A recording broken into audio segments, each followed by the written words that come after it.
Joining us in the studio is Andreas Christopheros, who was a victim of an acid attack in 2014. Andreas, thank you very much indeed for being with us.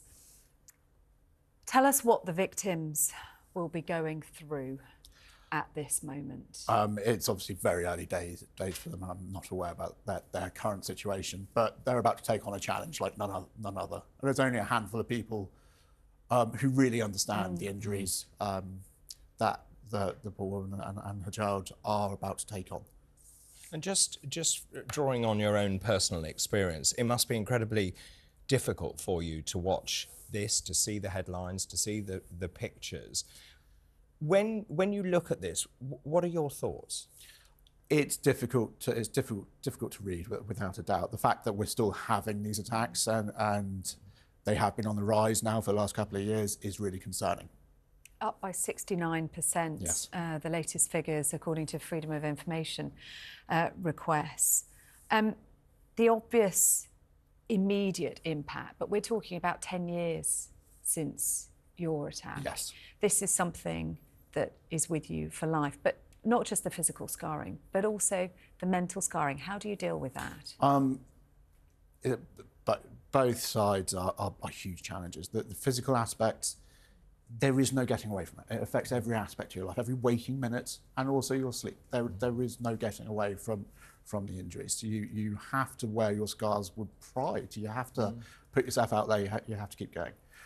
Psychologically, again, it's a roller coaster. Like it's, ups and downs. It's certainly a massive challenge, and still for me continues to be so 10 years on. And yet you sit here and you demonstrate the most remarkable strength and courage and composure to talk about something so abhorrent. So you said right at the beginning they're about to face a major challenge. Of course there are the physical scars, the psychological scars, but also I suppose, we were talking about this earlier, you are reminded every day when you look in a mirror, for example, that your appearance is different to how it was previously. And I suppose also the way that people look at you in the streets and so on, that again is part of that incredible challenge. How have you coped over those 10 years? Is it a matter of just saying, right, I have to deal with this? Yeah, I'm pretty numb to a lot of that. I've just, from very early on, I wake up from a coma in quite a jovial mood and going, this is the challenge, let's do it. But I often talk about the victims.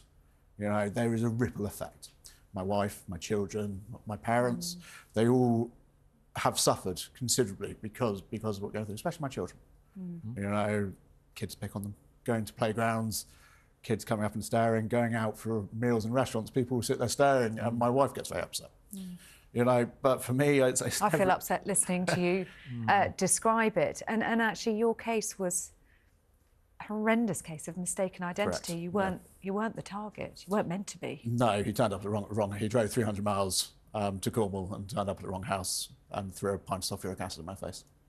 And just in terms of that, I mean, the gamut of emotions you must have gone through, disbelief, fear, anger, extreme anger at what had happened, particularly with mistaken identity. When you look at this case, other cases, it's so easy to carry a liquid, but to cause profound damage and distress to someone for the rest of their life. In terms of the sentencing, what would you like to see happen? So I've been campaigning for change now since really the year after I was attacked. My attacker was originally sentenced to life with a minimum term of 8 years. However, at the Court of Appeal, he had that overturned. And 3 judges deemed him not to be a dangerous man and lifted life from his sentence, shortening it to 16 years, of which he only was to serve 8. He actually served 5.5 years in prison before he was moved to an open prison. Tougher sentences, as far as I'm concerned, tough sentences are the ultimate deterrent. I believe anyone who crosses that line, anyone who uses the corrosive substance as a weapon, uses it to harm people, should be facing a minimum term of 20 years and a life sentence. And why do you think, and you must have agonised over this for so long now, Andreas, why do people use it as a weapon? What is it? The ease of it. Ease of access. How easy it is to obtain. Yeah. The level household chemicals. The level of damage it can cause. and the severity for using it as a weapon. It's not deemed as dangerous as a knife or a gun. I would much rather have been shot or stabbed. On the first night, they said to my wife and my mother, we don't think he's going to make it through the night. You're going to have to prepare for the worst. So that puts me in the same category as being shot, as far as I'm concerned. But if I was shot, if I was stabbed, the recovery would have been a lot easier.